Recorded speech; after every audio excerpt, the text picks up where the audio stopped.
Hi all and welcome back. Today's video is about the Games Workshop game WarCry. Can you play it solo and why would you?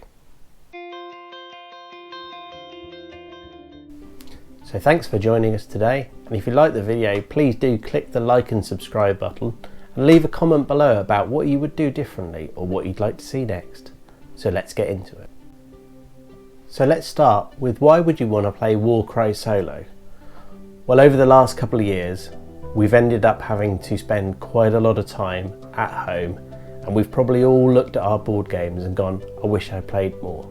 So actually, can you play it more? Can you play it solo? Absolutely. Let's see if we can get into that. Also, I've been looking at this from a point of view of I'd like to play my games more often.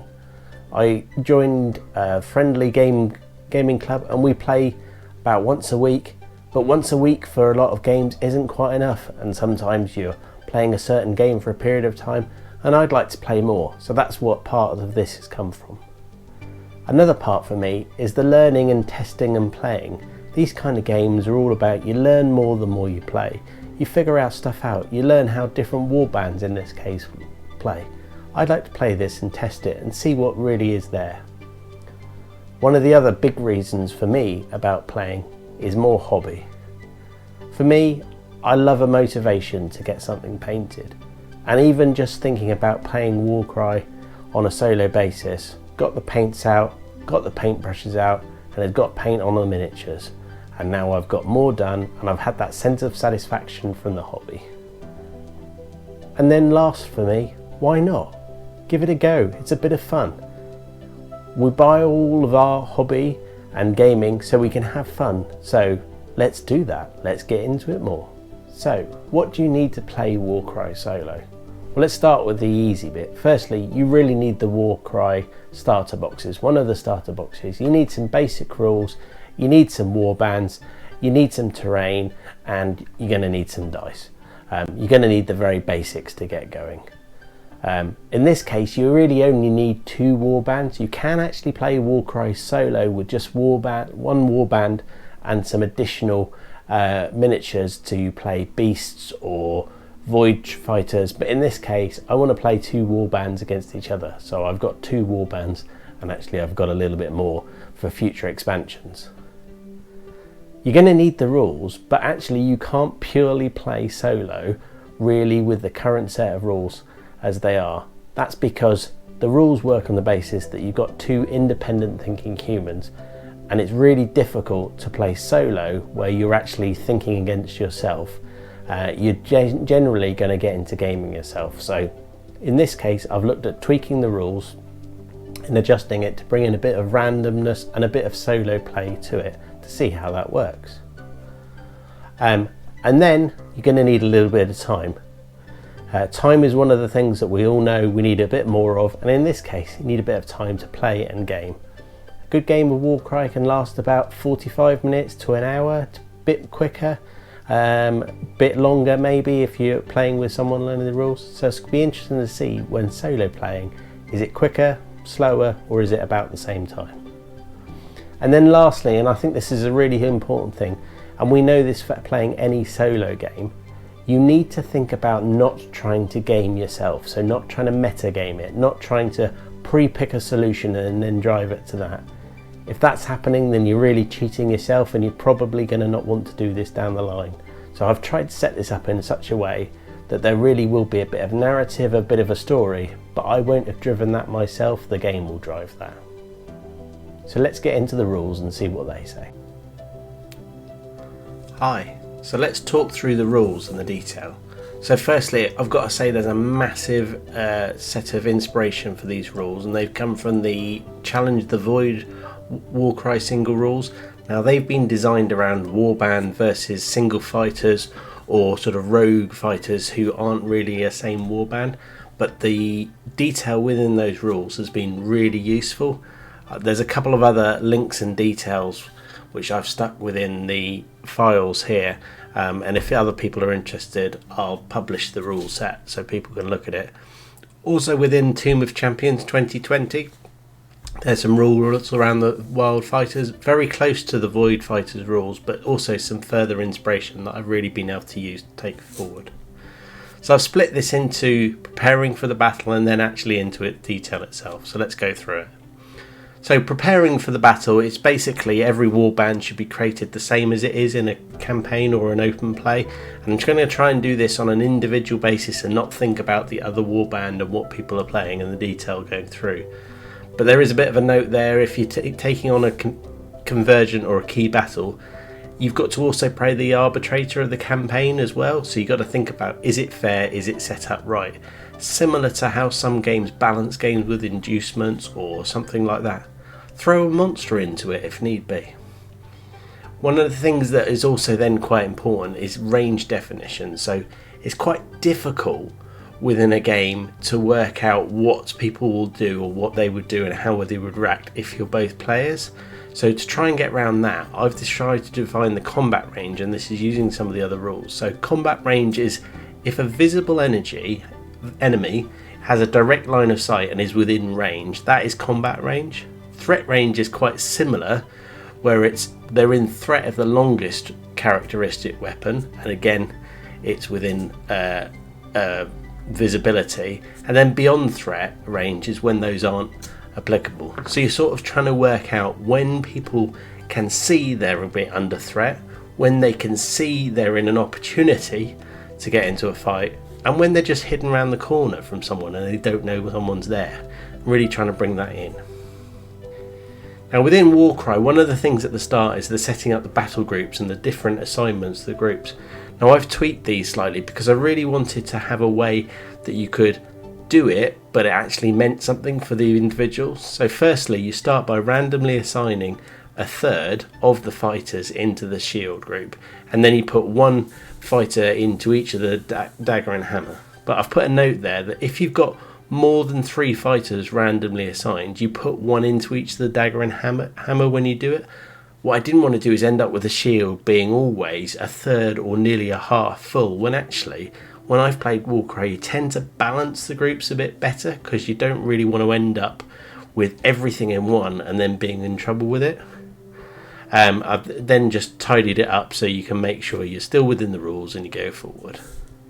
So in terms of setting up the battle plan, it's very much similar to how you go through in the detail. But there is a bit of a note here. You should always look at the battle cards and victory conditions to make sure you understand any behavioural focus or change that would be in place. So a really good example of that is protecting an objective or something like that. If it's protecting an objective, then not necessarily would you run all your warband away, or if it was capturing an objective, you wouldn't ignore that objective to go after someone else. You'd be like, I've got to get that objective because I need to win the game.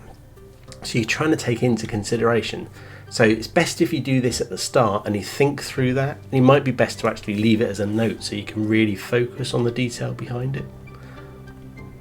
Getting into the battle round then, and actually how the game plays, it's very much in a similar way that WarCry plays itself. So firstly, you're going to determine the initiative in the normal way. So you're rolling for both sides, and you're going to have to make sure try and remember what you're doing. Keep the dice separate. Literally, I'm going to roll them on different sides of the board, I think. Determine the initiative. If you've got more singles and details, you're then going to go into what's called here the spending first and spending last tables to work out whether you're using your wild dice and turning them into something different or not. And as you can see, these spending tables are very much into what you would probably do as a player. So if you could turn a triple into a quad, you're going to do that, and some of the quad abilities are amazing. Can't do a triple, then it'll be a double or a single, or you might be saving it up. But obviously if it's the last turn of the game, no one saves anything for the last turn of the game. You're going to use it, you're going to take it out in detail there. So a reserve phase, fighters can enter as normal, and the combat phase is where you go into activation. So activation starts with those who are in combat range in a random order, so you're going to have to roll a little bit within those dice to figure out they are. And if you've got nobody within combat range, then you do everyone else. Now, that's an artificial rule that you've created to get the game going, but I think it's really important that you start with some kind of rules for what you're going to do. And because it's the same for both sides, yes, it might tweak some of the strategy in detail, but it's going to be the same for everyone. Getting into the actions then, what you're going to do is work out for each fighter that they can move attack, disengage or wait. Very similar to what you can do within WarCry, and what you're doing is trying to work out what they would do within those actions. So move is, are you going to move on to an objective, or are you going to move towards a fighter, or are you going to take cover? And basically trying to determine those behaviours. So if you can get to an objective that would achieve your victory conditions, you're going to do that because you want to grab it. If you can get towards an enemy to fight them, you're going to do that. You're going to also take into account what a living player would actually take into consideration. So if you've got a couple of different endpoints for different players to go against for detail, then actually you're going to pick the one that you think is that most detailed. As I mentioned before, if you've got a defensive stand or you're looking to protect an area, then you're probably going to need to consider that, because you don't want you guys just running off because they're like, oh, there's someone behind the corner there, I'm going to go and attack them. Your job is to stay there, your job is to defend it. Unless you're one of those players that likes to play a bit aggressive defence. So in terms of the actions, you're then going to attack the nearest fighter within the range of weapons that you've got. And if you've got multiple weapons within range, you're probably going to choose the higher strength characteristic. If you've got two, then you can literally just roll off to the detail with it. So when you win in those different ranges, I've adapted the behavioural table here for what you can actually get your character to do. So you're going to roll a d6, and then depending on which range you're in, that's going to pick your two actions for you. So for example, you're in combat range, you roll a 1, you're going to take an attack and then trying to get away. That's the disengage. Or you roll a 6, you're going to disengage and run away straight away. You might think, well, that's two of the 6 actions have got disengaging. Well, that's what it might be, but the other 4 don't. So you're really trying to work through that in detail. And really, we're not going to know whether this works until we play some of the games in detail. Again, within threat range, you've got weight, you've got moves and use an ability in there as well. And that ability is quite useful if you're in there. Again, if you haven't got an ability left, or if you use them all up, then you're going to have to adapt for what it would be. So in the case of within combat range, you're probably going to change the ability to an attack, or you might put a disengage or a move in there, depending on what it's going to be. So depending on what it is, again, you've got those behavioural notes that you're going to need to do.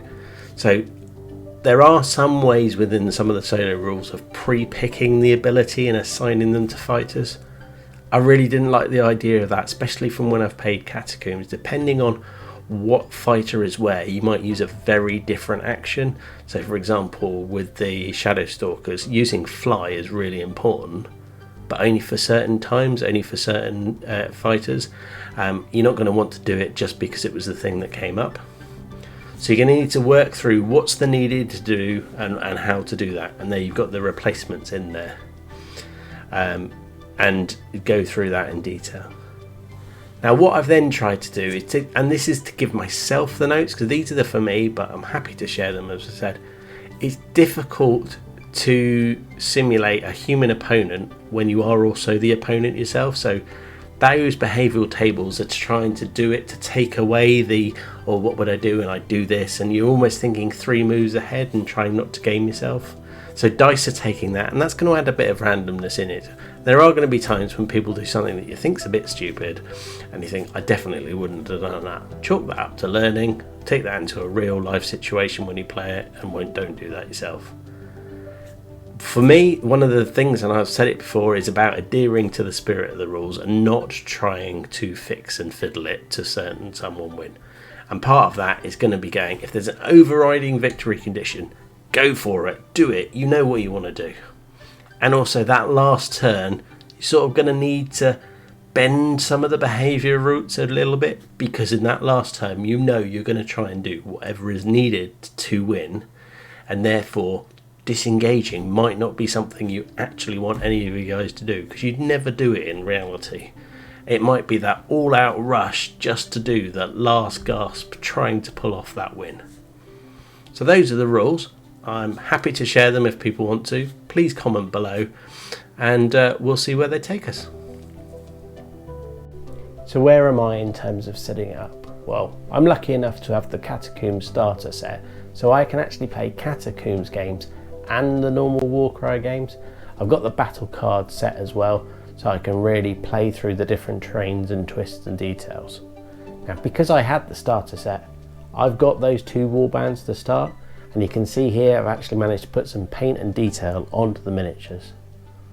The first set of miniatures are the Canine Shadow Stalkers, and to be honest, this is the warband I've played the most with.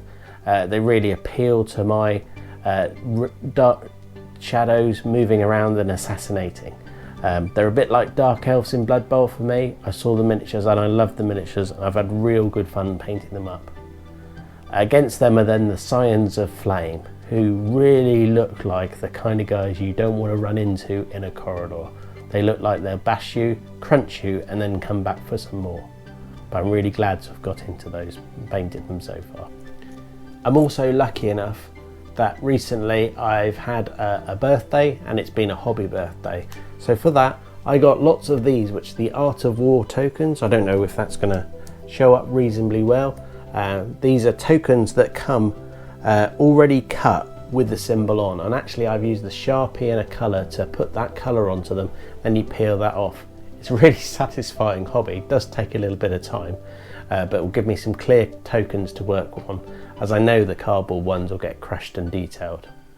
I've also worked on that solo rule set that you've seen. I'm going to play that through and see how it goes. We've talked about can you play the game solo and what you would tweak to do it, and I'm all set up and ready to go. I'm going to try and film some of the battles as we go and see how that works, and talk through the detail of what's worked, what hasn't, and the fun that I've had behind it. Will it work? Well, there's only really one way to see, and that's to actually test it and get out there and see if it will play. And I'm sure if you've got any really good suggestions about how I could tweak the rules or things I could do to make it more fun, please do leave a comment below. I'm looking for more ideas to help.